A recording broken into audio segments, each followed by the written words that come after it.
Hello, everybody. It's Aaron Christensen with Horror 101 with Dr. AC, and this is Office Hours with Dr. AC, and we are at episode 3. Unbelievable. We already have a comment, and that is Jonas Hallberg, like your new show, Office Hours with Dr. AC. I hope you enjoyed this episode as well, Jonas.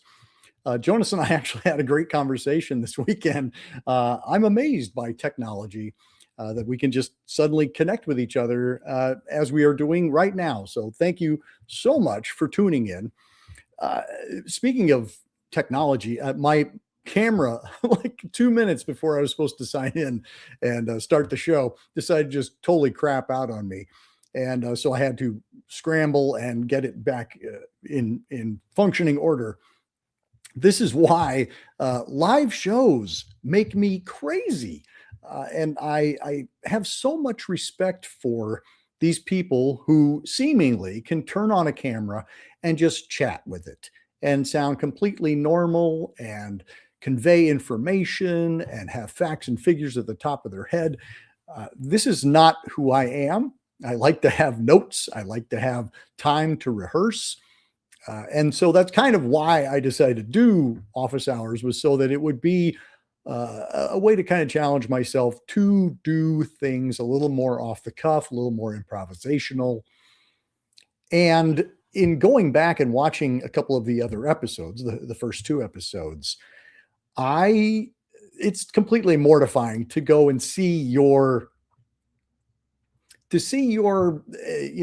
speaking errors or just kind of bad habits showing up in real time. It's terrifying. I did go back for those of you who are watching and have not seen the previous 2 episodes, or for those of you who watched the previous 2 episodes and want to go back to them. I did include some chapter stops so that you can kind of pick and choose your topics if you want to skip over things, or if you want to just know where to dive in. And I'll do that for this episode as well. Once I go back and the live stream is complete, I'll go back and kind of plug in some chapter stops. But as I was saying, I was noticing all of these kind of bad habits that I have as a public speaker, which is surprising considering I come from a background as an actor. I think it's a twofold thing. One is that as an actor, particularly a stage actor, you get to practice, rehearse time and time again until you have it exactly how you want to be. The performance is how you'd like it to go. You've been given notes from a director. You're working with other performers. And so you have a performance that you're happy with before it goes in front of an audience. That is certainly not the case here. This is all live. And because it's improvised, I haven't had a chance to practice everything. So again, it's something that I'm just trying out because I wanted to explore that. I'm also, as I said, very impressed with folks who can just seemingly carry on a normal conversation with a camera without necessarily having a lot of interaction. I have a couple of comments in. Holy perish from doom. Well, good scrambling. Yeah, that's with regard to my camera. Greetings, Doc, and fellow ghouls, freaks, heads, aficionados, and so forth. Holy perish of doom is a great supporter of the channel. Tends to show up on our Friday nights when we debut our new Friday Night Frights episode. He's there in the chat, so please come hang out with Holy Perish of Doom and enjoy the show. And then we have Big Swifty ringing in. Hi, Doc. Looking forward to my Horror RX. I look forward to giving it to you. What's been interesting is since I've done the show a couple of times, as the week goes along, I think, oh, yeah, I want to talk about that. I want to talk about that. I want to talk about that. So I have a list of things that I actually want to talk about today, and we'll see if we get to all of them. I'm looking forward to having just the straight up conversation. I love folks that are showing up in the chat. If you're watching this after the fact, you are welcome to leave a comment. You can also, if you want to send me any questions, you can email them to me at drach101@gmail.com. Again, that's drach101@gmail.com. And I will answer those questions. In fact, I got a question. This is from Jackie H. And asking, where did I get the theme music that opens and closes each episode of the Friday Night Frights? That is from my friend, Nicholas Fedora. He is a sound editor for films, but he's also a composer and somebody who, when I was looking for some original theme music, because what I was using originally, if you look at the first, say, maybe 20 episodes, is some royalty-free stock music. And while that was fine, I think at a certain point, if your channel or whatever reaches a certain level, then you do have to start paying royalties. And I thought, well, A, I'd like to use my own music, and B, it would be great to just not have to worry about that. Because obviously you want the channel to be successful. You don't want it to be not successful so that you don't have to pay royalties. So Nick, I said, hey, here's kind of what I'm thinking. He put together the theme music. I've been pretty happy with it. I know several people have given me comments that it's not their favorite piece of music. That's okay. I like it. And I had one friend who was like, if you take away that terrible theme music, then maybe more people would watch longer in your show. I said, well, as with most things, I'm going to do what I like to do, and hopefully people will either deal with it or they will like it as well. I'm a big fan of what Nick put together. So anyway, that's how I got my theme music. And there are two, if someone is out there, starting up a new channel and you don't necessarily have a composer in your back pocket, you can use this, I think joystock.com is where I went to get my royalty-free themes that you can use in the meantime while you're fishing around for what you actually want it to be. Let's see. Oh gosh, comments are just rolling in. Let's see. I got Big Swifty saying, don't stress AC about speaking live. I have heard you on my episodes and you're brilliant. So I'm really glad that you continue to show up. Hi, Doc, Christine. Nice to see you. Hello, everyone. Glad to see you. I love that people are already chatting with each other. You don't need me to chat because you're all chatting with each other. Anyway, some of the bad habits that I noticed is that there was like a little mouth clicking noise that I make a lot when I'm nervous and when I'm word searching. So I'm trying to be conscious of that this episode and not make the big mouth click noise. I also have some tea handy so that I can, that looked like a beverage. It's actually not an alcoholic beverage. Is just straight up tea. Anyway, so I'm going to try to do fewer of the bad habits that I'm inclined to do.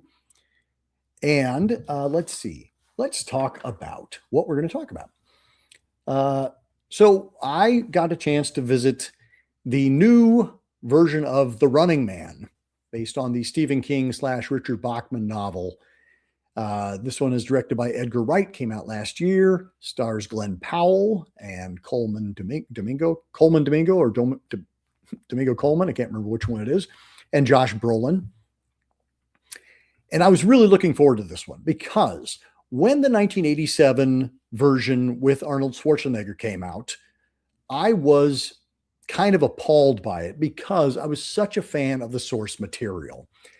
And while I have come to love the cheesiness that is the Arnold Schwarzenegger version, directed by Paul Michael Glaser, who was Starsky on Starsky and Hutch. I didn't even realize, or I'd completely forgotten that was the case. Interesting that we were talking about David Soul in episode 1 with Salem's Lot. Now here we're talking about the other half of Starsky and Hutch. But anyway, the thing with the kind of cheesy, over-the-top, totally Arnified version was that it was so far removed from the source material. And what I liked about the source material is that it was bleak and it was realistic. And it wasn't this kind of like weird super future and gadgets and gimmicks and things like that. It was just Ben Richards out on the streets trying to elude the public and the hunters for the time, for the 30 days.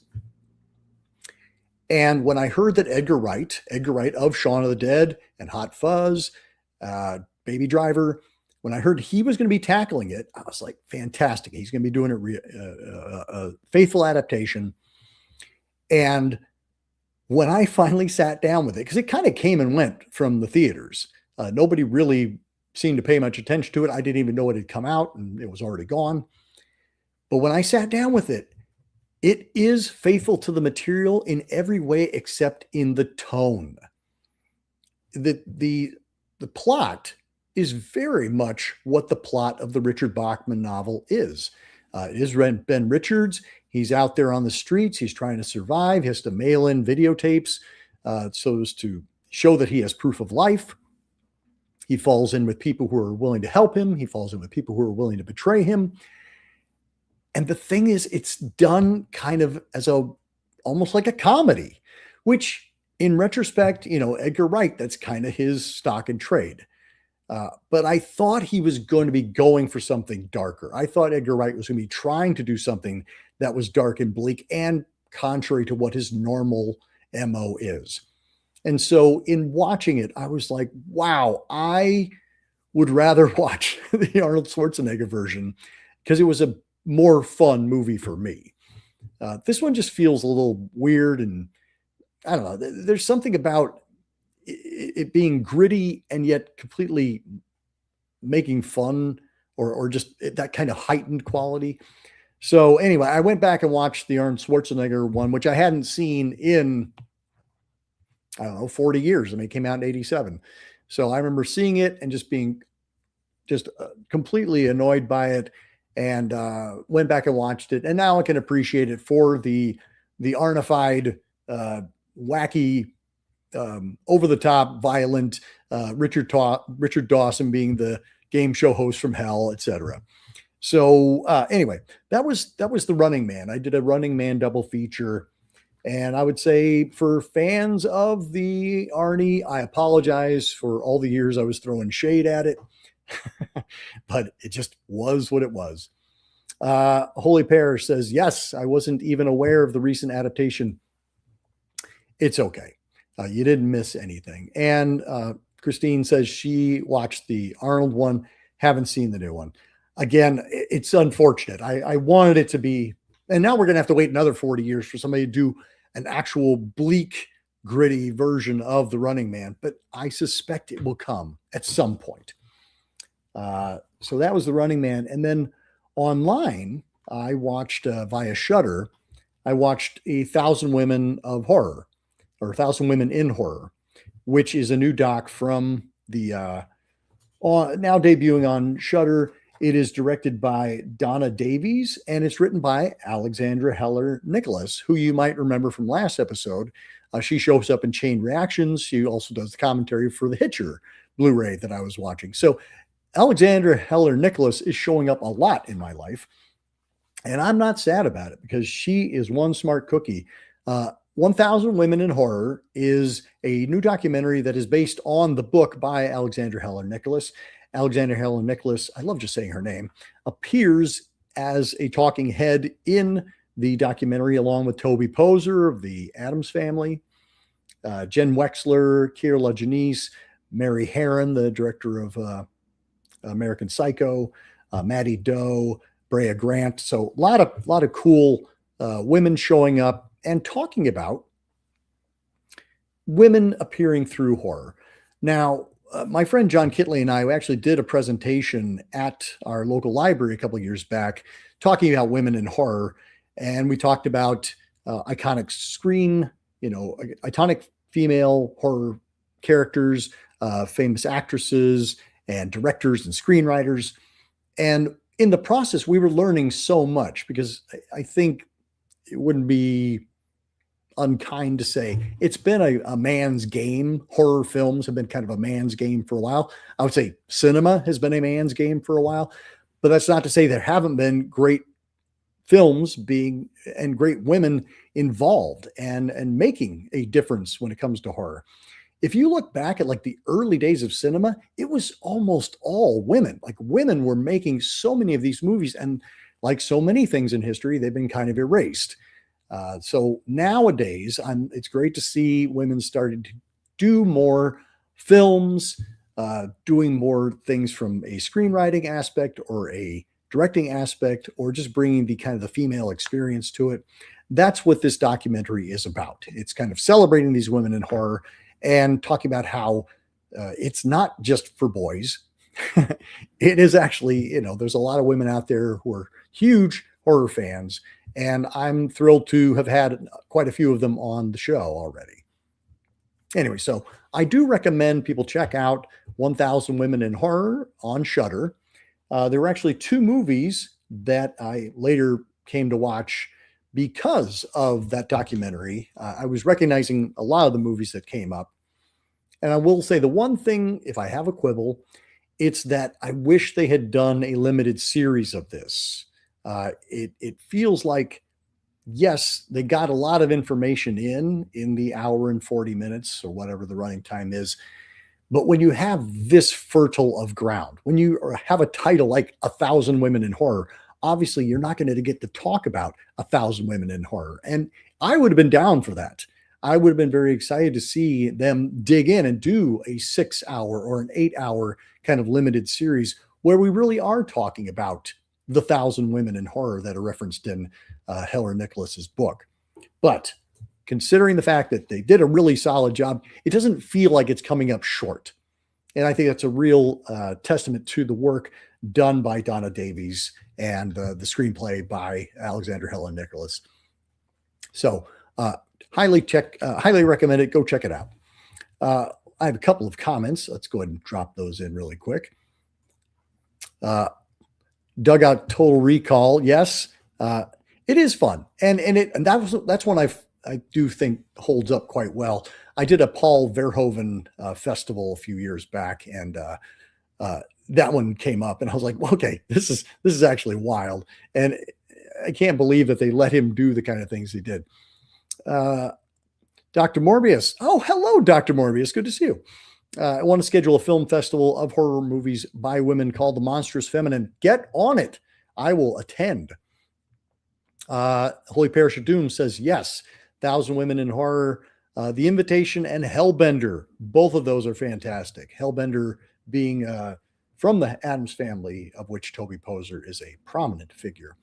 And The Invitation, that's Karen Kusama, I think, who also did Jennifer's Body. C. Reading says hi, and first time watching live. Thank you for joining us. Let's see. The old joke about, yeah, February is Black History Month because it's the shortest month of the year. Yeah, well, anyway, there used to be widely accepted the horror, Women in Horror Month, and I think it was February as well. And I don't think it gets as much press anymore. And I think the idea was that every month should be Women in Horror Month, which I absolutely agree. However, it's kind of like you don't take away Mother's Day because every day should be Mother's Day. You keep Mother's Day, and you also make every day Mother's Day. So yes, let's bring back the Women in Horror Month, and let's also make every month Women in Horror Month. Connotes is late and ashamed of yourself, and you have nothing to be ashamed of. We're just really glad you're here. Anyway, I was saying the 2 movies that I hadn't seen before that were referenced in the doc were Lucky, which is directed by Natasha Kermani and written and starring Brea Grant, and a movie called Helter Skelter, which is Mika Ninagawa directing, and it's from a manga by Kyoko Okazaki. Yep. And stars Erika Sawajira as Liliko. And Liliko is a fashion model who is a big star. I actually had Helter Skelter sent to me for review from 88 Films, and I thought, fantastic, this is an opportunity for me to check it out. And it is it's a great, it's a pretty simple release in terms of extras, but you do have a fantastic booklet. I think it's about 22 pages.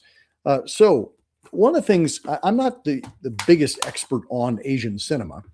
However, I love it when 88 Films puts out things like this, and I'm going to show you another one in a second, where you get the context. you get commentary tracks, you get interviews with the directors and the actresses. And so you feel like you understand the movie a lot better. This is from 2012, Helter Skelter. And the story is that Liliko is a famous fashion model. She is the sensation of Japan. And the hitch is that, or the secret, the deep, dark secret, is that she's had plastic surgery on literally every part of her body, except for her hair, her nails, and her hoo-ha. That is a line from the movie. And that's what makes it a quote unquote horror film. The fact that she's had all this plastic surgery and that her body is not really her body anymore.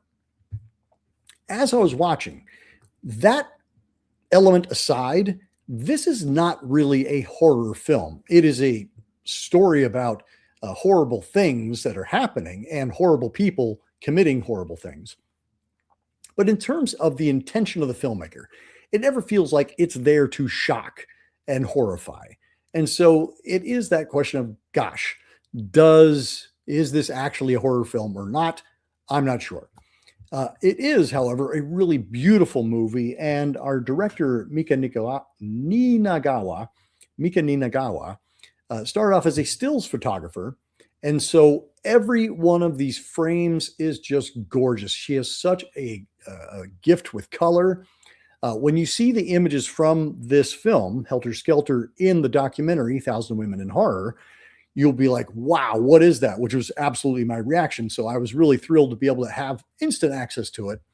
And even though it's a 2-hour movie, and even though it doesn't really feel like a horror movie, I'm not sorry that I watched it at all. And again, reading the booklet that came along with it, you get a lot bigger appreciation for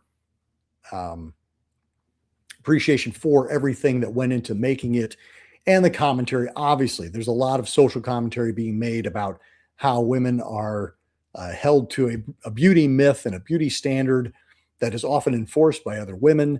And it is them subjugating themselves to the patriarchy. There's a lot of really wonderful social commentary that I think is worth exploring. And so I highly recommend people check out Helter Skelter from 88 Films. And then also from 88 Films. Now, last week I said I don't really, or it was a couple weeks ago, I said I don't really do much in the way of collecting artwork or the slip covers, things like that. So then, of course, Picture of a Nymph comes. This is a prequel or a living in the same universe of a Chinese ghost story. And it is written and directed and starring Wu Ma, who was the old wizard, sorcerer, swordsman of Chinese ghost story. And Wu Ma, as I found out, he came up with Jackie Chan and Sammo Hung and Tony Leung. And this is actually produced by Sammo Hung, one of his from his Boho production company.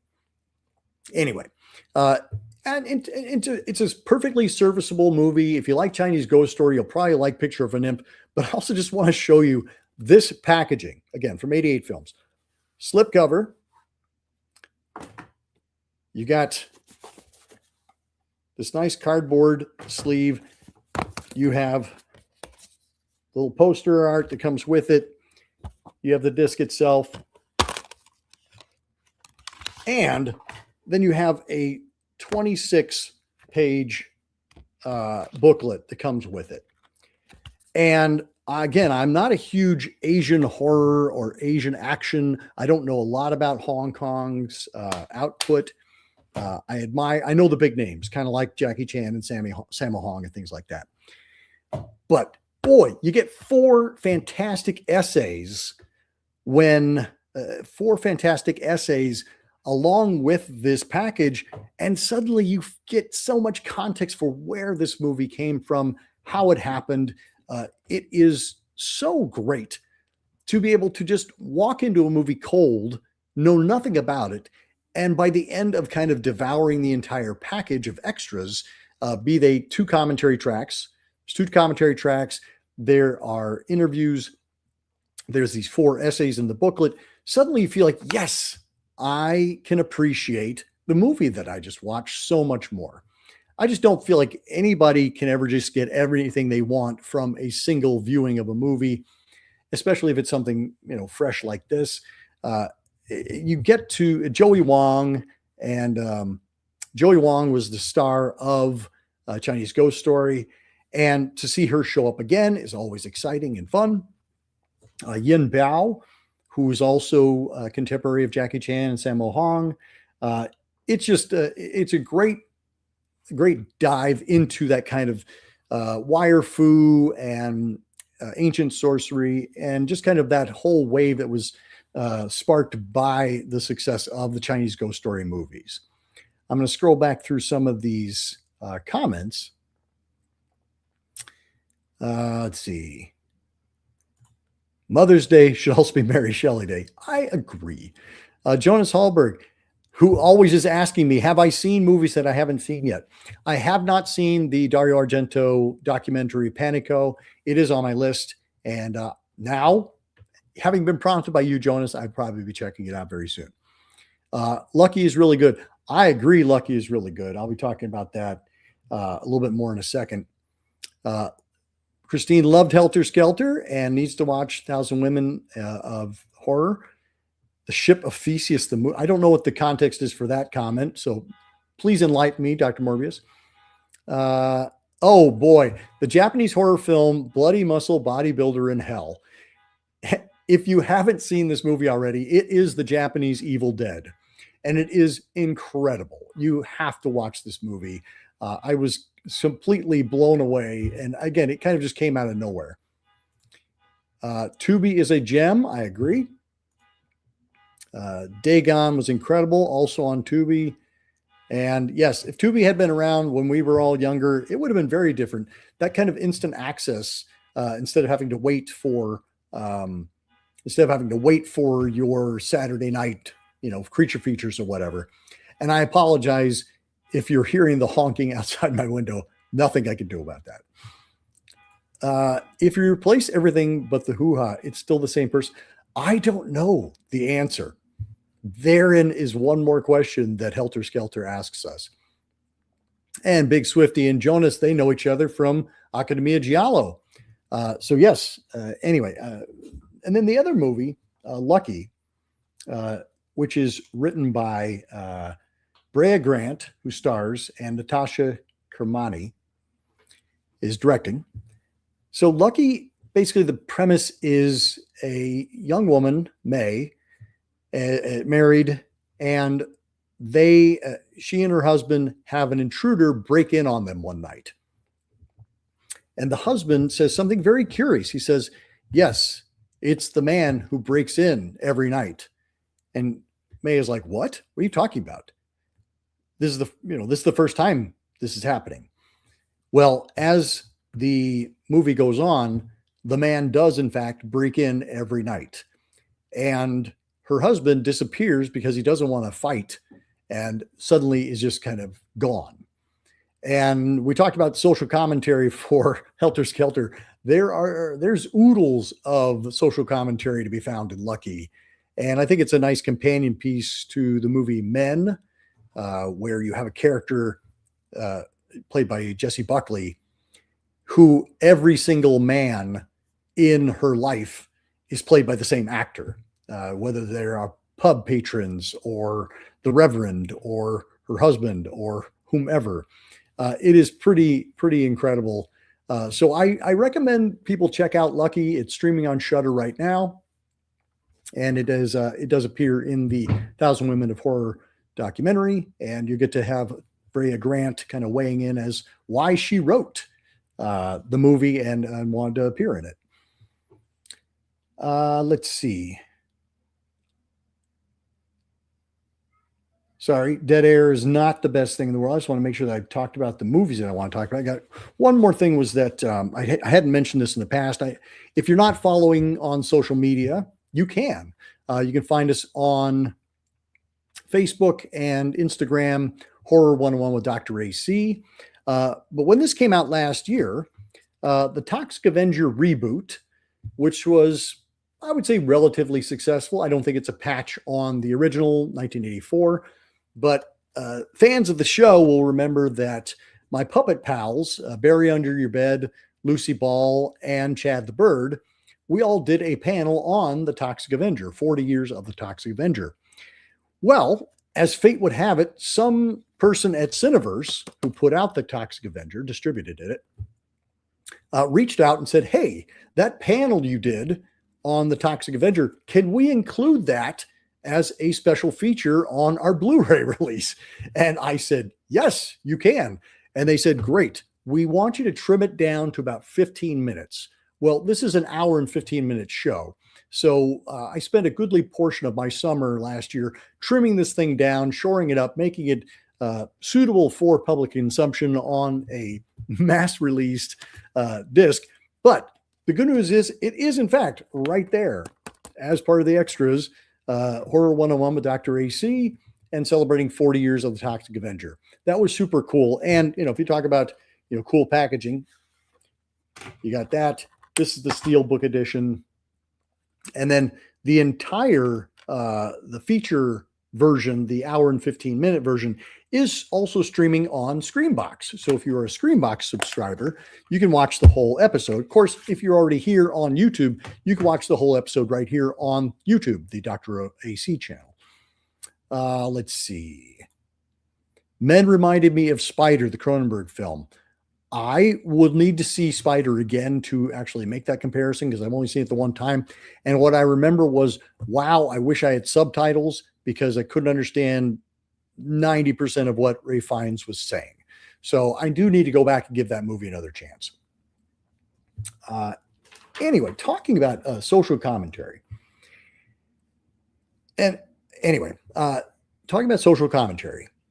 I got a comment from somebody on our panel about The Innocents from 1961, the Jack Clayton movie that is based on Henry James's Turn of the Screw. And the comment said something to the effect of, oh, blondness and whiteness and the female experience. I could see that somebody got a modern education, quote unquote. And there was, the snark was implied. And so I replied and I said, hey, thanks for chiming in. The reason I host these panels is so I can hear different viewpoints. And so I can hear, somebody looking at things through a different lens so that I can experience the movie in a different way. And if we're talking about having empathy and people talking about things like whiteness and the female experience, then yeah, I'm all for it. That was my comment to him. And he came back with, well, I was going to reply on your Bride of Frankenstein episode where you talk about how the monster is gay, but I can see that by your comment here that it's 3 strikes and I'm out. And I was like, and my comment was, and that's okay. And we left it at that. And then he went back and deleted his comment, or his or her comment, I'm not sure. But the comment was deleted. And so I don't have it to show you or refer back to. On the one hand, I'm glad they took their comment down because I think it's that kind of intolerant approach to movies and commentary and discussion that I'm not really a fan of. I want to actually hear other people's viewpoints, and I'll be as woke as I can possibly be, because woke is being awake and open as opposed to being asleep and wanting things to just be as they were. This is an evolving world, and I'd like to evolve along with it.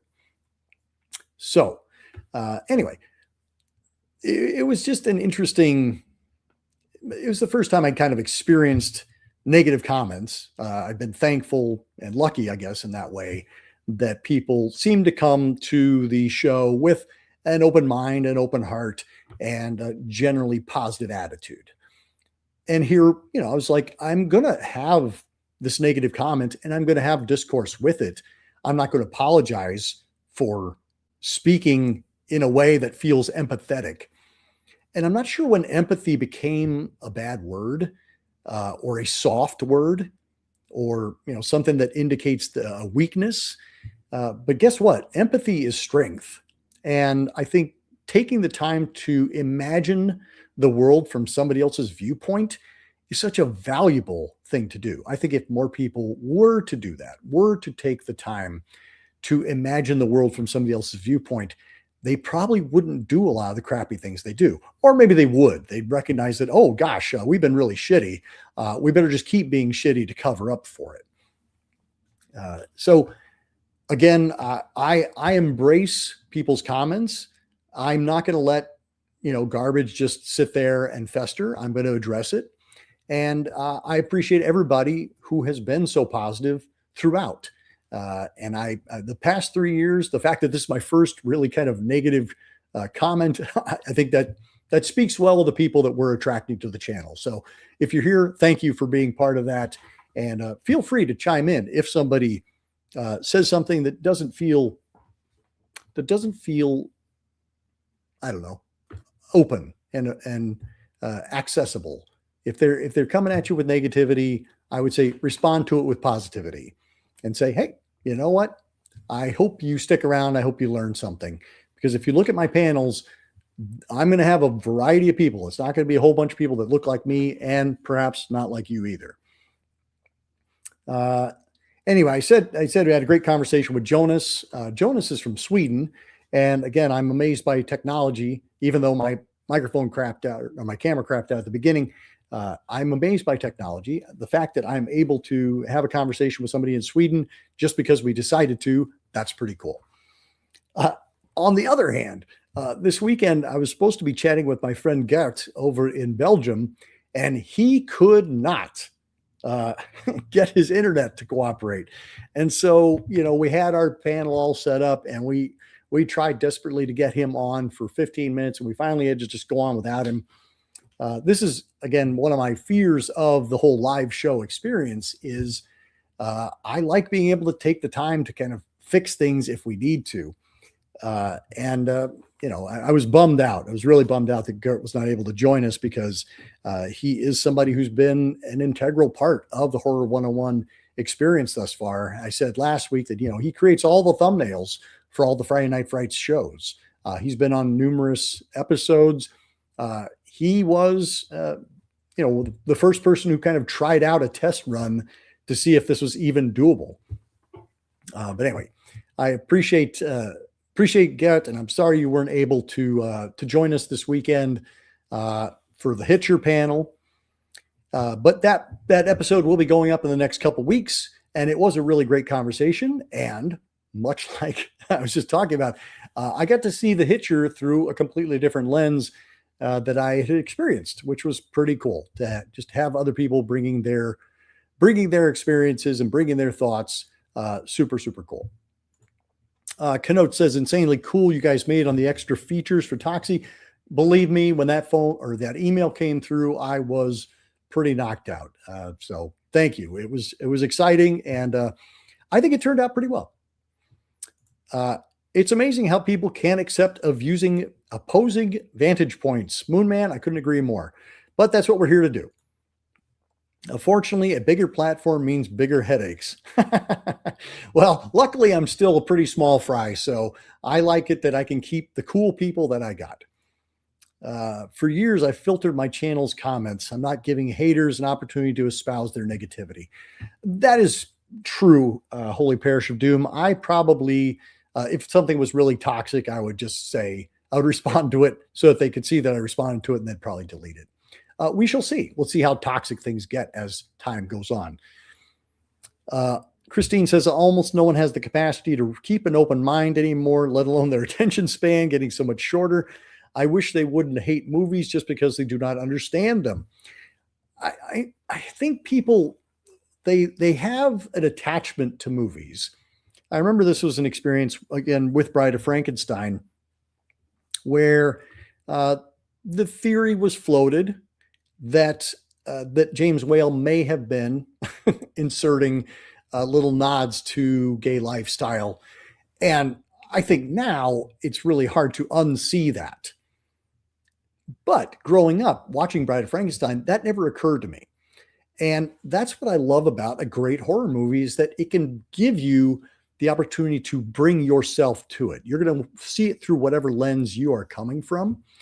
And so to have somebody say, hey, there are some nods to the gay lifestyle in Bride of Frankenstein, and they point to the scene with the blind hermit and the monster and how they both outcasts and they find each other, and then the public bursts in and explodes it. There's a lot of subtext to be read there. And I think it's great that you could have it as a metaphor for gay lifestyle. I think it also could just be nice to have two men connecting with each other in a tender and emotional way. Either way, I think it's a really great and important scene. But anyway, that's. I agree. I wish people would just be more open to hearing a movie presented in a different way. Waiting for the transphobes to find the episodes I'm on. I got your back. And I'll also just let you know if any comments come in so you can respond to them with your acid tongue and sharp intellect.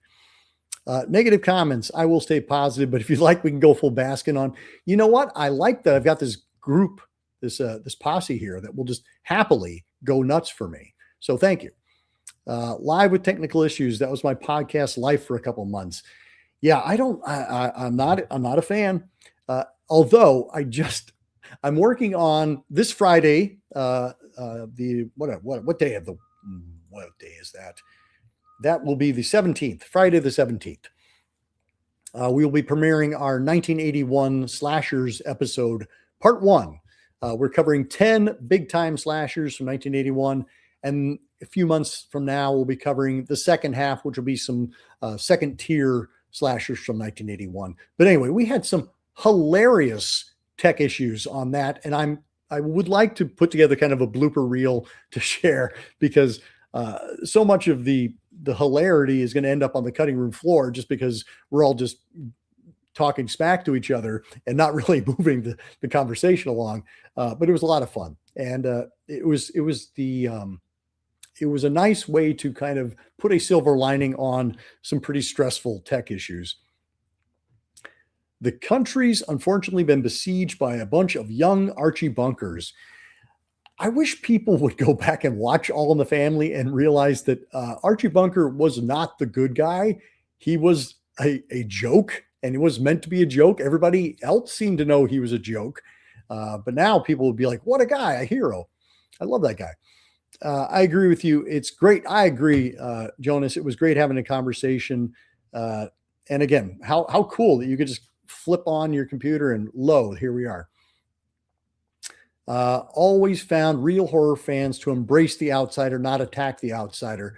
I would say that because horror fans were considered outsiders for a long time, that they would have more empathy for the outsiders. And again, by and large, I would say that I find that to be true with horror fans, that they are accepting. I think they're more adventurous. I think they're just more open to life in general. So I'm sick of the movie didn't scare me, so it wasn't a good movie. Yeah, that's a whole other thing. Well, horror has to be this. It has to be this one thing. And if it's not that one thing, then it's bad. And it's like, also, if you go in going, okay, scare me, it's probably not going to scare you. You just got to let the movie do its thing. Blooper reel, says Dr. Morbius. Yeah. If I had more time in the day, I would be making blooper reels all day long, because some of the stuff is really, really funny. About Archie Bunker, I was just having that conversation the other day. Archie was the bad guy on purpose, and that was the point. Exactly. I'm sorry more people didn't catch on to that. Well, they caught on to it in the 70s and the 80s.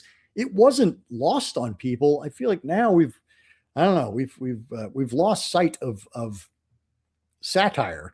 We've lost sight. Well, also just people are just openly jerkier. Thank you, internet.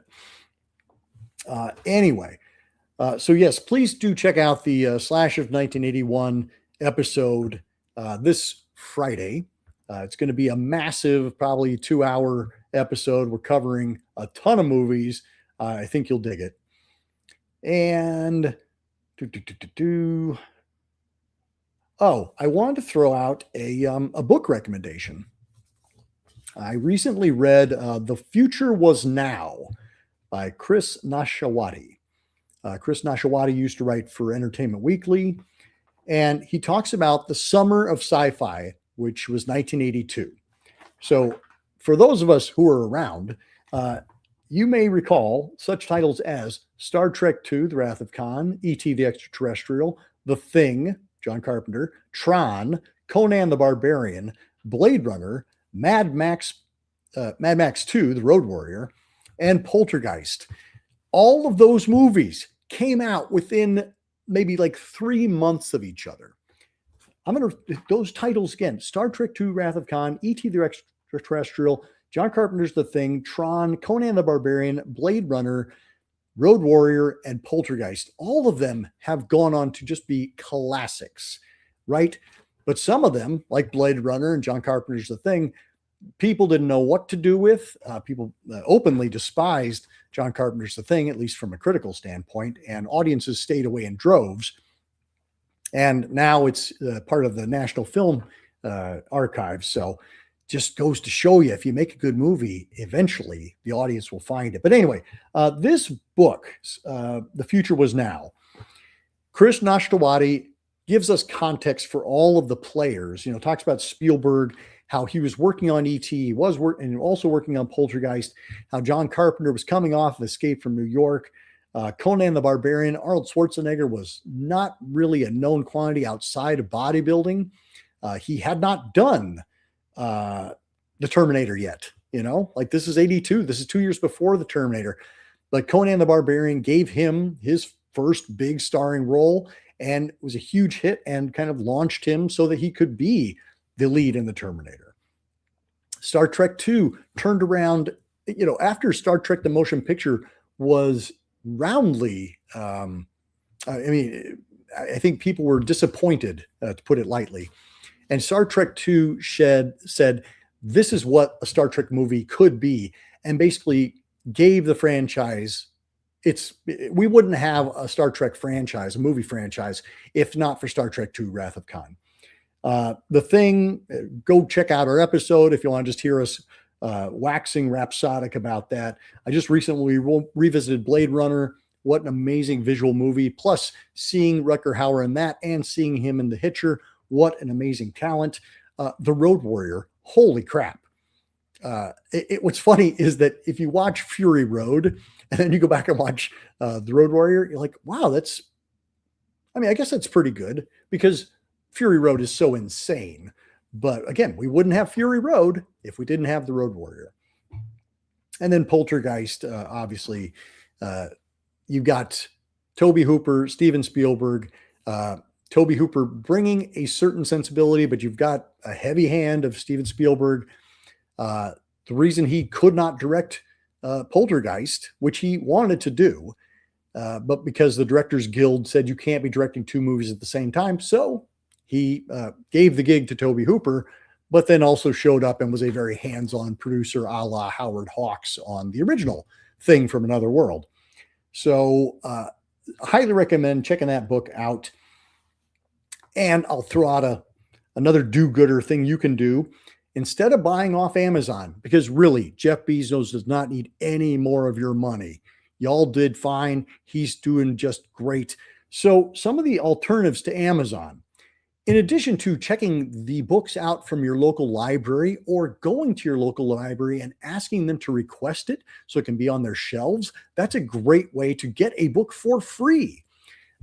And the more those books get checked out, the better it is, because it gets the word out. Those clicks get reported, and it's just going to introduce more people to these books if they're not able to purchase them. However, if you're somebody who likes to have a book on your shelves, bookshop.org or Powell's, that's a couple of independent options. Thrift Books is secondhand books, and Better World Books. So again, bookshop.org, Powell's, Thrift Books, and Better World Books. Those are some viable alternatives to Amazon that I highly recommend people check out. Powell's is an amazing independent bookstore chain that you can, and they have an online presence. They will happily send those books right to you, just like Amazon will, but you'll be helping out the little guy instead of hurting the little guy and helping the big guy. So please go check out that book right now. And if you've got a local bookstore, then by all means, please go to them. A lot of used record store shops, you can also order books through them. So I would say just continue to explore those options rather than just hitting the easy Amazon button. It really does make a difference for the little guy, and Jeff Bezos is not going to miss it. I'm just rolling back through some of the other comments. Yes, Blade Runner and The Thing came out the same day. And I saw The Thing opening week on my 13th birthday. Amazing, amazing. I did not get to see it until it came out on video. So I envy your experience, although I've gotten to see The Thing several times on the big screen now. When he had Schwarzenegger on the set of Stay Hungry, Bob Rafelson told an executive that Arnold was the smartest person on the picture. Boy, was he right. Absolutely. And also, big shout out for Stay Hungry. Please, people, go check that movie out.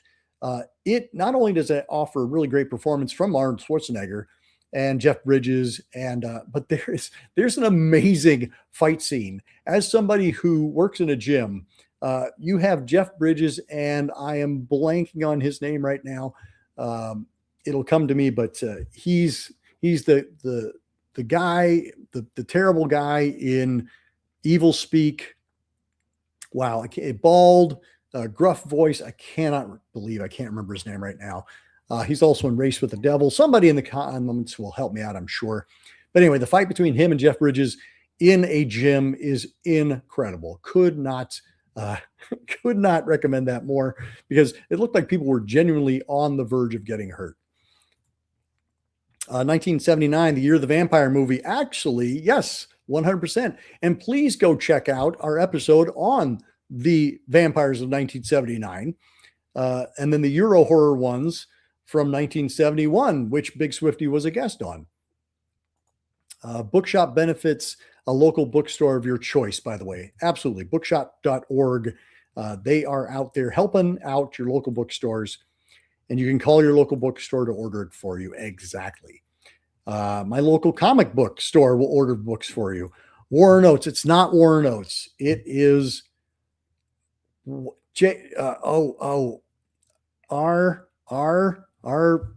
man, I'm so sorry, everybody. This is not good TV. Nope.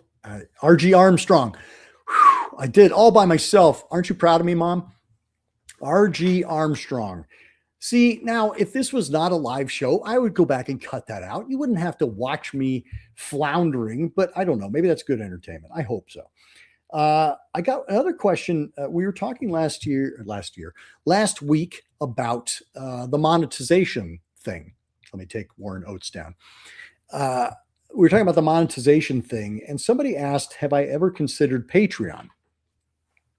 And I confess, I hadn't really, because I wasn't thinking about monetization until YouTube told me that I was eligible to be monetized. But yes, Patreon would be a viable option, I suppose. I haven't really looked into it. I think what I would like to do if we did Patreon is that I would want to benefit something like a local food bank, or something where maybe we could do like a monthly thing where, this month's proceeds go to this charity. I think that would be what I would like to see if we were to do a Patreon. But also I'll ask people, you can answer here in the comments, or you can privately message me, however you want to do it. But is this something you would be willing to contribute to? I know it's one thing to tune in and watch, but I've never asked anybody for money outside of the Scare-a-thon, where we're literally raising funds. But if this was something you think would be worthwhile to patronize, then yeah, I'd be willing to put a Patreon account together. But again, I'm not worried about that. That is not what I'm invested in. That's not what I'm here to do, is make money. So anyway, give me your thoughts on that whole aspect of Patreon. I can already think of a few things that, maybe they could be special give people access to episodes early, or, things like blooper reels, behind the scenes. I don't know. I know we'd come up with something fun for our Patreon supporters. So, answer the question. I have thought of Patreon, but I haven't thought a lot about Patreon. So there you go. Wow, Doc is so human. And then I pull off my thing and I show that I'm actually the Terminator. Being polished is great, but I love the human element. Well, you're getting nothing but human elements here. Let me just tell you. And then I wanted to throw a quick shout out. This past weekend was Cinema Wasteland in Strongsville, Ohio. And they run a fantastic convention down there. It is something that is unique, and unique to conventions. It's not just an autograph show, and they bring in guests. It's Ken and Pam Kish.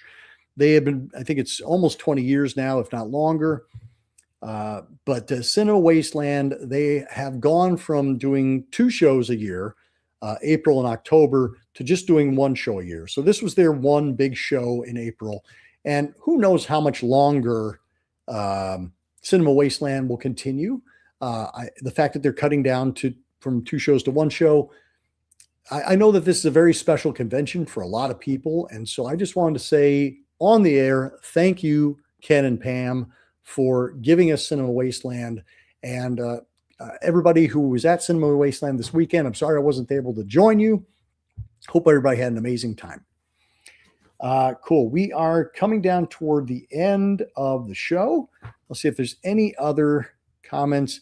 Connotes, I've been telling you to monetize so I can leave donations on live streams. So my answer is yes, I would subscribe to a Patreon.